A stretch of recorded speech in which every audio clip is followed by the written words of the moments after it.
1900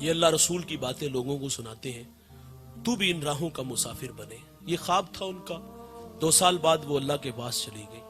ہم راضی بھر رضا ہیں، جو بھی آیا ہے اس نے جانا ہے، لیکن جانے والے یاد بڑا آتے ہیں. وہ کیا کسی نے کہا تھا، مرنے والے یہ بات کیا جانے، جینے والوں پہ کیا گزرتی ہے. اپنوں کے بغیر زندگی بڑی ادھوری ہوتی ہے، اور بالخصوص یہ جو ماں باپ ہوتے ہیں بہت بڑی دولت ہے. یہ خواب دیکھا، میں نے دوڑ لگا دی. میں نے زندگی میں بڑی عزتیں پائی ہیں، پورے پاکستان میں جاتا ہوں عزت سے نوازا گیا ہوں، لیکن کبھی کبھی آرزو مچلتی ہے میری ماں ہوتی.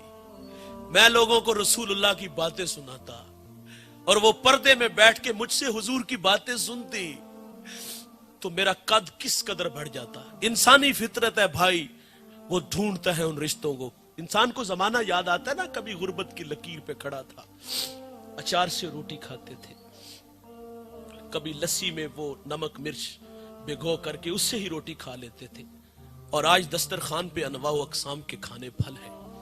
ڈھونڈتا ہے انسان ان بوڑھوں کو، کاش ہوتے. کبھی کوئی محلے میں نہیں جانتا تھا، آج پوری دنیا میں شہرت ہے. کبھی پاس سائیکل نہیں تھا، آج جہازوں کے سفر ہے. تو انسان تلاش کرتا ہے کاش وہ ہوتے تو میں ان کی عزت کرتا، میں ان کے قدموں میں بیٹھتا ہوں، ان کی خدمت کرتا. جوانوں یہ بہت میرے رسول کو ماں یاد آئی، مصلے پہ کھڑے ہیں. حضور کی والدہ کب بچھڑی؟ جب حضور کی عمر 6 سال تھی.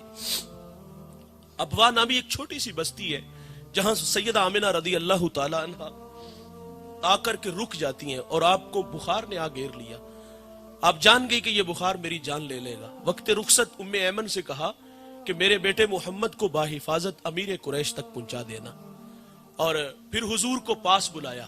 ادھر بچپنے کی معصومیت، پیشانی میں نبوت کا نور، ماں بیٹے میں کھب سی جاتی ہے. 2 باتیں کی اور پھر ہمیشہ کے لیے پہاڑوں میں سو گئی. فرماتی بیٹا کلو حیٍ میتٌ کلو جدید بال کلو کبیر یفنا وانا میتۃ وذکر باق وولدت طہرا. فرمایا بیٹا ہر نئی چیز نے پرانا ہو جانا ہے، ہر باقی نے فنا ہو جانا ہے. فرمایا بیٹا میں بھی جا رہی ہوں، لیکن سنو میرا ذکر باقی رہے گا، اس لیے کہ میں تیرے جیسا سونا محمد چھوڑ کے جا رہی ہوں. سانسوں کی مالا ٹوٹ گئی، موتی فضا میں بکھر گئے. حضور ماں سے لپٹ کے روئے، اور پھر اپنے ننھے ہاتھوں سے کالے پتھروں کی قبر بنائی، اس پہ آنسوؤں کا چھڑکاؤ کیا. جہاں تک ماں نظر آتی رہی حضور پلٹ کے ان کالے پتھروں والی قبر کو دیکھتے ہیں. میں نے سیدہ آمنہ کے مزار کی 2 دفعہ زیارت کی ہے. یہ مدینہ سے 350 کلومیٹر کے فاصلے پر ہے. مقام بدر سے 85، مستورہ سے 25. میں پہلی دفعہ حاضر ہوا تو پہاڑ کے نیچے تھا، ماحول خاموش ہے، ہوا کا کہیں سے کوئی ایک جھونکا بھی نہ آیا. لیکن جب سیدہ آمنہ کے قدموں میں جا کھڑا ہوا، یقین جانو ایسا لگا کہ اللہ نے جنت کے 8 دروازے ہی کھول دیے ہوں. ایسا لگتا تھا کہ جنت سے ٹھنڈی ہوائیں سیدہ آمنہ کو سلام کرنے آتی ہیں. ام ایمن کہتی میں حضور کو لے کے پہاڑ سے نیچے آئی. جب نیچے آئی تو پیچھے پلٹ کے دیکھا تو حضور میرے ساتھ نہیں تھے. فرماتی میں دوبارہ پھر پہاڑ پہ چڑھی تو میری آنکھیں کیا دیکھتی ہیں کہ حضور ماں کے سرانے کھڑے ہیں، اور وہاں کھڑے ہو کر کہہ رہے تھے امی جی آپ تو جانتے ہو کہ میرا اس دنیا میں آپ کے سوا کوئی بھی نہیں ہے. ام ایمن کی جان نکل گئی، حضور کو سینے سے لگا لیا. آقا فرمایا کرتے تھے ام ایمن میری ماں کے بعد میری ماں لگتی ہے.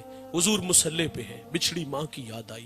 حضور صحابہ سے فرماتے کاش کہ آج میری ماں زندہ ہوتی، میں تمہیں نماز عشاء پڑھا رہا ہوتا، اس میں سورت فاتحہ کی قرات کر چکا ہوتا. میری ماں کو مجھ سے کوئی کام یاد آ جاتا، وہ مسجد نبوی کے دروازے پہ آ کے کہتی ابن محمد، بیٹے محمد میری بات سنو. حضور فرماتے میں نماز توڑ کے پہلے اپنی ماں کی بات کو سنتا. بہت بڑی دولت ہے ماں باپ، ان کی قدر کرو جوانوں. یہ ایک بار آتے ہیں دوبارہ نہیں آئیں گے. میرا کہنا ہے یار مانا تم شادی کے بعد بہت مصروف ہو گئے، بچے ہیں، گھر والے ہیں، کاروبار ہے، یار کم از کم 1 گھنٹہ تو اپنے ماں باپ کے لیے مختص رکھو. آپ 1 گھنٹہ ماں باپ کو تو ان کے پاؤں دباؤ، ان کے ساتھ گپ شپ لگاؤ، ان سے دل کی بات کرو، ان سے مشورہ لو، ان کے لیے تحائف لایا کرو، ان کے لیے پھول لایا کرو، ان کے لیے کپڑے لایا کرو، انہیں باہر سے کھانا کھلانے لے جایا کرو، کبھی کبھی پرانے دوستوں سے ملانے لے جایا کرو. یہ بوڑھے نہیں مریں گے اگر آپ توجہ دو گے. یہ بوڑھے مرتے اس وقت ہے جب اولاد توجہ نہیں دیتی. آپ آج سے ہی اپنے ماں باپ کو وقت دینا شروع کر دو تو یہ بوڑھے نہیں مریں گے. ہمیں غلطی لگی، ہم سمجھتے ہیں یہ شاید کہ ہم جو ماہانہ یا ہفتے بعد 500,000 روپیہ دیتے اس لیے ہماری راہوں میں بیٹھے ہوتے ہیں، اور دھوکہ لگا ہے ہمیں، انہوں نے زندگی میں بڑا پیسہ کمایا ہوتا ہے اور وہ سارا پیسہ آپ پہ ہی خرچ کیا ہوتا ہے. یہ آپ کے پیسوں کے بھوکے نہیں ہوتے جوانوں، یہ آپ کی توجہ کے بھوکے ہوتے ہیں. آپ ماں باپ کے قدموں میں بیٹھا کرو، ان کے قدموں میں بیٹھ کے یقین جانو 10 منٹ گزار کے دیکھو، آپ ایسا لگے کہ فضاؤں میں ہم اڑ رہے ہیں. عزتیں چاہتے ہو تو ان کے قدموں میں رہو. ایک دو بات گفتگو سمیٹ لیتا ہوں، بڑی اہم اور بڑی ضروری باتیں ہیں. دیکھیے والدین چلے جائیں تو انسان آرزو کرتا ہے کاش وہ ہوتے تو خدمت کرتے. ابھی میں نے اتنی باتیں سنائی، اور آرزو مچھلی جن کے ماں باپ نہیں ہے، کاش کے ہوتے تو ہم خدمت کرتے. کسی نے واصف علی واصف سے کہا کہ ماں باپ اگر نہ ہو تو بندہ ان کے ساتھ حسن سلوک کرنا چاہے تو کوئی عمل وظیفہ ہے، بہت بڑا وظیفہ ہے، اپنے ساتھ لے جائیے گا، اپنی زندگی میں اس کو جگہ دیجئے گا. واصف علی واصف کہتے ہیں ماں باپ نہ ہو تو پوچھے جو وہ اپنی اولاد چھوڑ جاتے ہیں نا، تو فرمائے ان کے ساتھ حسن سلوک کیا کرو. دیکھیے اس مجمع میں کچھ بھائی امیر ہوں گے، کچھ بھائی غریب ہوں گے. کتنا ہی اچھا ہے کہ امیر بھائی اپنے غریب بھائی کی کفالت لے لے، لیکن ہمارے ہاں ایسا نہیں ہوتا. امیر بھائی کے دسترخوان پہ انواع و اقسام کے کھانے پھل ہوتے ہیں، باقی بچ جانے والے کتوں کے آگے ڈال دیے جاتے ہیں، روڑی پہ پھینک دیے جاتے ہیں. اور دیوار کے متصل بھائی کا گھر ہے، اس کے گھر میں فاقے ہیں، بچے روتے ہیں بلکتے ہیں، بھائی کو پرواہ نہیں ہوتی. میں اس شخص کو جانتا ہوں جو 5 فیکٹریوں کا مالک ہے، اسی فیکٹری میں اس کا بھائی ملازم ہے، بھتیجے بھی گالیاں دے لیتے. کتنا ہی اچھا تھا کہ 10-20 لاکھ روپیہ بھائی کو لگا کے کاروبار دے دیتا تاکہ وہ بھی عزت کی روٹی کماتا. لیکن ہماری آرزو ہوتی کہ یہ ساری زندگی ہمارا محتاج رہے. اور کتنا ہی اچھا ہے اس مجمع میں اگر کوئی بھائی امیر ہے تو وہ اپنی غریب بہن کی کفالت لے لے. ایسا بھی نہیں ہوتا. غریب بہن تو بھائی سے رشتہ لینے آ جائے نا تو بھائی کے تیور دیکھنے والے ہوتے ہیں. وہ کہتا تجھے جرت کیسے ہوئی ہے، تو اپنی اوقات تو دیکھ، تو میری بیٹی کو 2 وقت کا کھانا بھی نہیں دے سکتی اور رازق تو ہے. ہمارا کہنا ہے بہنیں ولی بنا دیتی ہیں. یہ اچھی لگتی نہیں لیکن یہ بھائیوں کے حق میں اچھی بڑی ہوتی ہیں.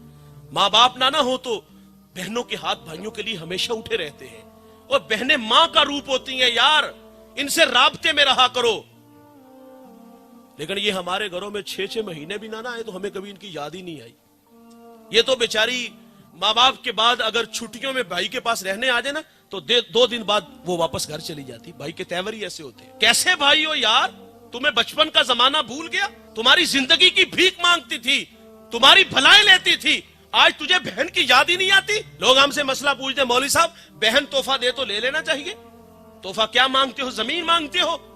بہن دے گی تمہیں زمین. وہ جانتی تھی اگر میں نے زمین نہ دی تو بھائی ہمیشہ کے لیے میرے ساتھ رابطہ ختم کر لے گا. بھائی جو نا وہ نفرت کا 10 سکھا کے جاتا ہے کہ پھوپھو کو منہ نہیں لگانا، میں مر گیا تو اس کو میرا منہ نہ دکھانا. اور اس سے 5 کروڑ کی زمین ہتھیا لی، تحفے میں لے لی، اور تمہیں کبھی اس کی یاد بھی نہ آئی، کبھی اسے اپنے پاس بھی نہیں بلایا.